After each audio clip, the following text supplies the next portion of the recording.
What's happening, everybody? Happy Monday. Welcome into the Pack a Day podcast. I am your host, Andy Herman. As always, you can follow me on Twitter at Andy Herman NFL. You can follow the podcast at Pack a Day Podcast. Appreciate you taking some time out of your day today to join me. I am incredibly jacked up and excited for this episode because it is our second deep dive, and we're going to jump into Josh Myers and what I found on watching tape of his.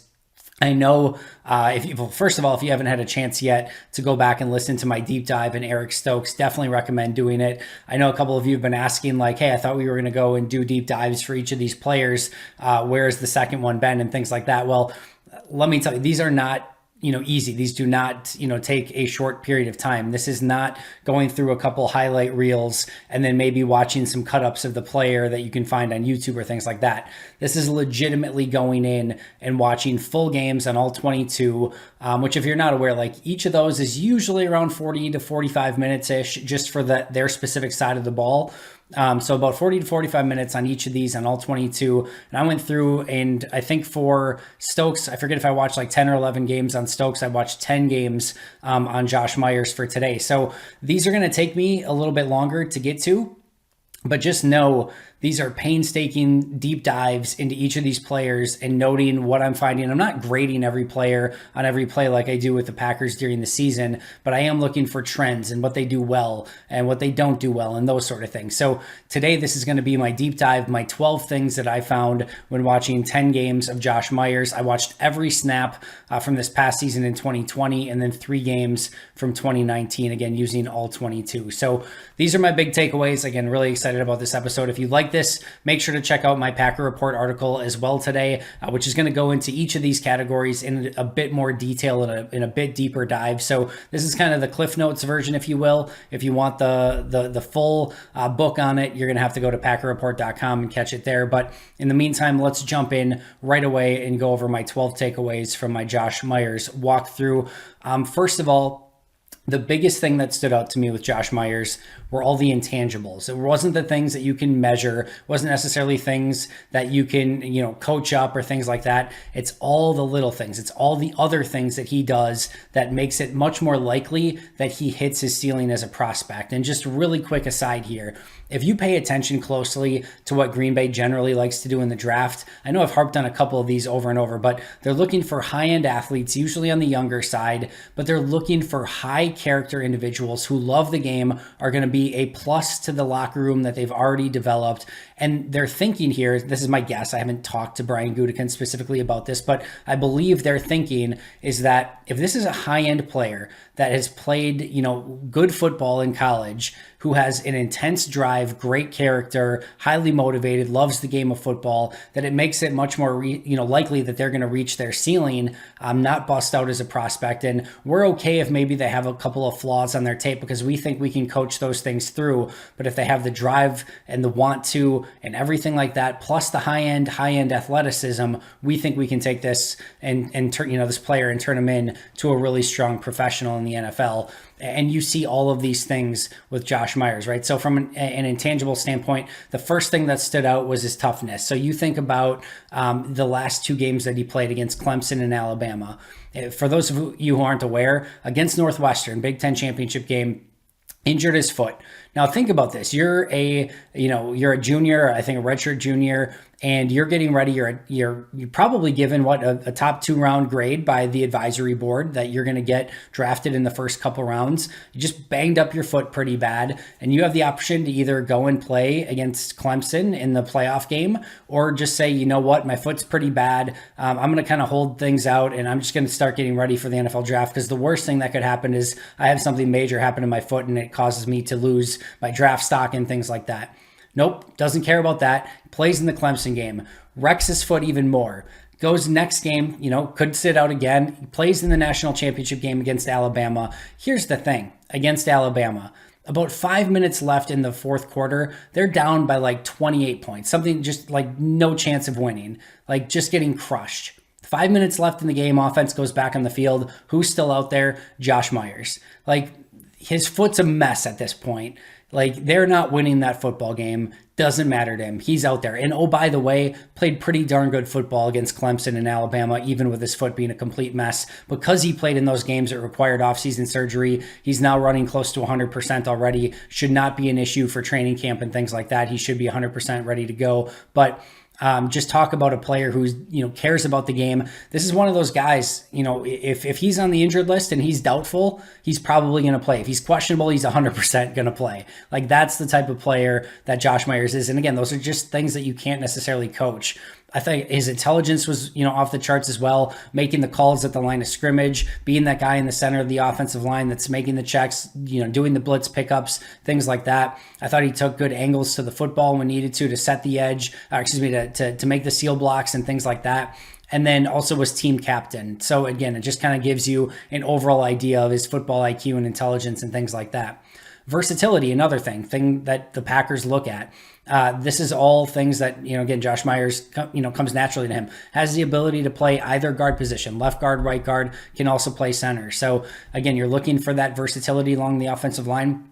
Let's say that Josh Myers comes in and he's ready to block, but just all the nuance and the snap count and the cadence and everything. And I think he's going to be able to handle all this, but let's say Green Bay just wants to give him a little bit of time. So they say, you know what, we're going to have Lucas Patrick or Elton Jenkins play center to start off with. It doesn't necessarily mean that Myers can't be on the field right away. He could still either play either of those guard positions while one of those guys plays center. And then next year, maybe when he's got the system down a little bit more, could make that long-term transition to center. So has that versatility. And then by all accounts, high character, high-end work ethic, has the demeanor to succeed in the NFL, wants to be great. Like, again, all of those things that you can't coach. So that's just one category here. Those intangibles, again, toughness, intelligence, versatility, character, and work ethic, all in that intangibles category, all things that he has in aces and spades, if you will, I guess. So I really liked all of that about Josh Myers. And again, I think that makes it more likely that he reaches his ceiling. Number 2 on my list is high-end athleticism. And this is where I would normally love to tell you what his RAS score was and how he tested athletically. Unfortunately, due to his injury, he did not get to test at his pro day. It doesn't matter. It's largely irrelevant. You watch him on tape, he is a clean mover. He is able to get from gap to gap laterally. He is able to easily get to the second level to attack linebackers or defensive backs if he needs to, get out in the screen game, pull. We didn't see it a ton of him trying to get out and pull, but it would be no issue for him. So that lateral movement, that ability to get to the second level, which is so important in Matt LaFleur's zone blocking scheme, especially in an outside zone blocking scheme, that again is all things that he has in spades. And again, he has great size to go along with it. So if you're looking at overall athletic profile, not only is he a great mover, but he's got great size, 6'5", which is rare for a center, good knee bend, which means that, a lot of those taller centers, tough to get good pad level and get good leverage and things like that. Not an issue for Josh Myers. So overall, that athletic profile off the charts. Again, we don't have the ability to test it, but you watch it and he definitely has it in spades when you can see it clearly on tape. Next up is scheme fit, and I kind of alluded to this already. When a center was drafted, I think a lot of people were looking at Creed Humphrey and Quinn Miners and, why didn't Green Bay go in one of those directions? To me, it's scheme fit. Ran a ton of zone blocking at Ohio State. And I think more importantly, he did, a lot more inside zone than outside zone at Ohio State. But again, you look at that athletic profile, and I don't think there's any question that Creed Humphrey could play in this system either. I think he would also be a great scheme fit. But again, I think you combine the scheme fit for Myers with some of that size and a little bit more strength. And I think that's why you kind of get to the conclusion that Green Bay did, that they thought that he would be such a perfect scheme fit within this Matt LaFleur system. Again, every block that Matt LaFleur will want the center to make in this offense, he has the ability to make. And again, that lateral agility, that ability to get to the second level, outside in the screen game, outside on some of those misdirection plays. If there's a block that Matt LaFleur calls, he has the ability to get to his spots, seal it, and have the anchor at the point of attack to hold up against bigger, more physical players, which, some of those centers, Garrett Bradbury with Minnesota, great mover, didn't have the weight in the seat of his pants to hold up against bull rushes and things like that. So I think they're hoping that he can be kind of the full package there, the movement skills plus the size and strength. On the downside, I talked a lot with Eric Stokes about balance. Some balance issues showed up with Josh Myers as well. He's a little bit top heavy and he can get a little bit out front, causing him to lean, and defenders can use that momentum kind of against him. And all of a sudden he'll be leaning and all of a sudden he's down on the ground and it's a clean shot to either the quarterback or the running back, and it kind of opens up his gap a little bit. So what you just want to see is you want to see him play a little bit more under control.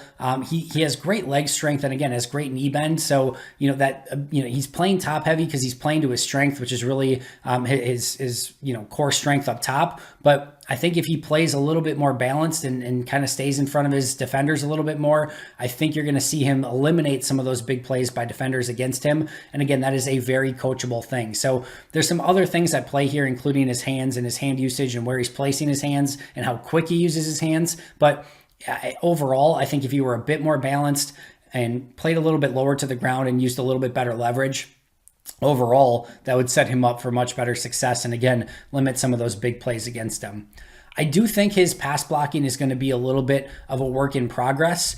You see him get worked over a little bit, especially players over center, which I'll get to in a second. But I do think his run blocking is going to be something that's going to play at the NFL level sooner rather than later. And I just think that high-end movement skills and the ability to get to his spots, he's not a mauler. He's not an impact blocker. If you're looking for somebody to come in Quentin Nelson style and just open huge gaps with raw strength, that is not Josh Myers. You'll see him win from time to time with that raw strength, but this is more of a get to my spot, seal it, and let the running back get through that alley. And that's what you're looking for. And same thing, you're in the passing game, his ability to mirror back and forth and the ability to stay between the quarterback and his defender is what he excels at. Is he getting his guy, 3-4 yards downfield or just throwing him to the ground and pancaking him? No, you're not seeing a ton of that. You'll see a couple highlights here and there, but that's not his game. But the great thing is that in this Matt LaFleur offense, that's not what they're asking him to do. They're asking him to be a movement blocker, and they're asking him to be somebody that can play in space. And that's what Josh Myers is really, really good at. Next up, he looks for work. And I think one of the questions here is his overall demeanor on the interior of the offensive line. What I mean is a lot of coaches want that piss and vinegar, like just nasty, somebody peed in my Cheerios sort of demeanor on the interior of that offensive line, right? And some scouts have said, yeah, Myers has that, no question at all. Others have questioned it and said, I'm not sure he has that next level, just always playing pissed off sort of mentality.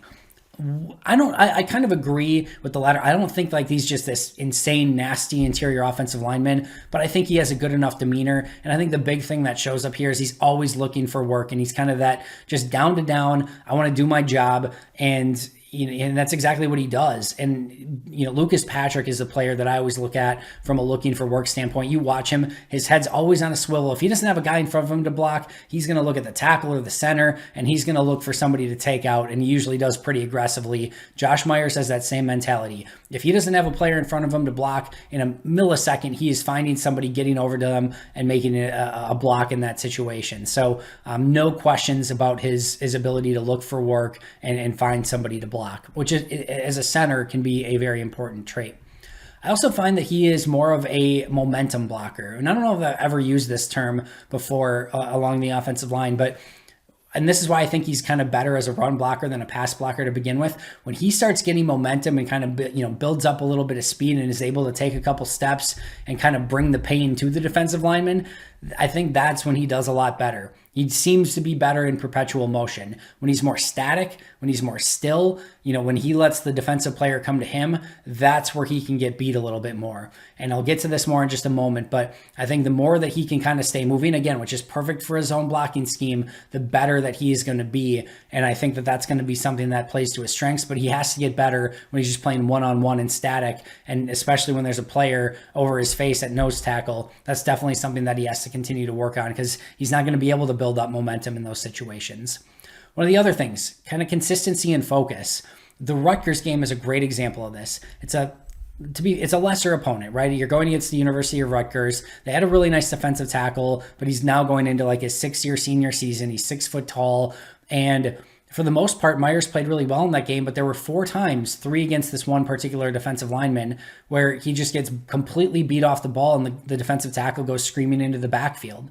And you see this over games where you see all the flashes of him being able to hang with anyone. Alabama, Clemson, Wisconsin, it doesn't matter. Like he hangs with everyone, and then it'll be like some, random player against Rutgers and he's besting them 3-4 times in the game.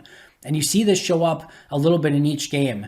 And to a different sort of consistency thing is, if you look at his grades for Pro Football Focus, which again isn't perfect, right? But you look at his grades, 16 out of 24 of his grades from Pro Football Focus graded in the 60s, which is average, right? Which means there's not a lot of bad games, but it means there's not a lot of great games either.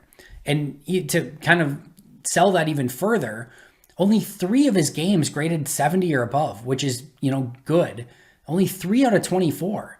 And only 1 game graded above 73, which is a game where he graded it at 80 exactly, which even 80 exactly isn't like this Pro Bowl level player. So his best game was an 80 overall, which again is good, but to have only 1 of those and only 3 total 70 plus, that's a little bit concerning. And that was through 24 games. The 10 games I watched, I would say the exact same thing. You see everything that you want, but putting together a complete game was hard for Josh Myers. And that's something that I think he has to work on. Because if you don't have your A game day in and day out in the NFL, teams will eat you alive. And we saw this with Jason Spriggs, right? He had all the athleticism, he had all the talent, he had the physical tools, just couldn't put it together consistently. And there'd be 4 or 5 of those lapses in a game. And, if those are sacks, if those are tackles for loss, if those are whatever, that's a really bad game. So he's going to have to make sure that he kind of cleans up some of those consistencies and make sure that he's playing full games and not allowing a couple of those lapses to happen. Couple of quicker ones here. Penalties, just very clean player. 1 penalty this past season, 3 total in his last 2 seasons. And really, when I was watching him through the 10 games, I don't know that I saw him really grab anyone, period. So I thought he did a great job of playing sound technical football, keeping his hands inside and not getting grabby and not really putting him in a position where he was so panicked that he had to grab and pull somebody down. So very, very clean player in that regards. The thing that he really struggles with is quickness over center. So when he has, if it's like a 4-3 defense or there's 4 down linemen and it's, the edges are to the outside and then the tackles are splitting between the center and guard or over the guards, he's really good in all those situations. When there's a player like a nose tackle or maybe a linebacker lined up directly in front of him, that's when he can have a little bit more trouble. And especially with players who have quickness and even more importantly, quick hands. Defensive tackles with quick hands that are lining up one-on-one against him, again, kind of playing in a phone booth, that's where he can really struggle. If you think of Zadarius Smith when he lines up over center, uses that quick hands and then a quick burst to the quarterback, that would be a player that would generally give Josh Myers a ton of trouble based on his college tape. So that's something that he's going to have to improve upon at the NFL level. You think of like an Aaron Donald. Now, Aaron Donald gives everyone nightmares, but his quickness, if he was right over the top of Josh Myers, that would be a matchup that would be very concerning to me as he starts off his NFL career. Snapping. This might seem, so simple, right? But especially now that we're more and more in shotgun, you want to see a player who has the ability to snap the ball with true effectiveness and not have any issues sailing it over the head or to the sides. Use a very consistent snapper, counted very few times where a snap was, off center or anything like that. So very consistent in that regards. And then last but not least, the one thing that I really wanted that I don't think we got, watching this tape or just overall, I really wanted a special trait. I really wanted something special. Now, the size to athleticism, ratio that he has at center is definitely special. But to be real and to be fair, everyone's big and everyone's fast in the NFL. That's only going to set you apart so much. To me, he wasn't a great pass blocker. He wasn't a great run blocker. And there wasn't any one aspect of his game that I could point to and say, that's it. That's what's going to make him a phenomenal NFL player. Overall, his intangibles, his size, his speed, his strength, his athleticism, his will to do great, the captain thing, the fact that he, again, has the ability to make the calls at the line, pick up checks, all of that stuff, or pick up blitzes, I should say, all of it equates to me as to somebody who can play at the NFL level. And it wouldn't surprise me one bit if he's a better NFL player than he was in college. And if there's any coaching group that can get the most out of a player like this, to me, it's Adam Stenavich and Luke Butkus. I think they're going to be drooling to work with a player like Josh Myers and try to make him in to a long-term starting center. I don't think this is a scenario where he's going to be an Elton Jenkins that you can just plug him in and have him be really good from day one. I think he can hang from day one. I think there's going to be a bit more of a learning curve, and I think they're going to have to get him up to speed because I do think he'll start day one, especially if David Bakhtiari's injured. They have to maybe kick some guys outside like an Elton Jenkins. I do think he starts day one, but I do think it's going to be a bit more of a learning curve than maybe we saw with like Corey Linsley from day one when he had to start right away. Elton Jenkins, I know he didn't technically start right away because Lane Taylor was there, but you get my point. He was good from the moment he started playing. I think there's going to be a bit more of a learning curve there, but I think if you look at his long-term potential, the hardest thing in scouting, the hardest thing is you're not grading what he was in college. You're projecting what he's going to be in the NFL. If you're taking the Ohio State Josh Myers and plugging him into the NFL today, I think he's going to struggle. But I see everything that you would possibly want in a player to develop over time to be a decade-long center in the NFL. And that's what Green Bay's hoping for, that they got that high-end upside by taking him over a Creed Humphrey and a Quinn Miners with that 62nd pick in the second round. That's going to do it for me. Make sure to check out the long-form article today on Packer Report. I'll be right back here tomorrow. I should have the Amari Rodgers deep dive for you in the next few days here at the latest. So keep an eye out for that already, which would be a good reminder to subscribe if you have not already. It's going to do it for me today. Until next time, and as always, go Pack Go.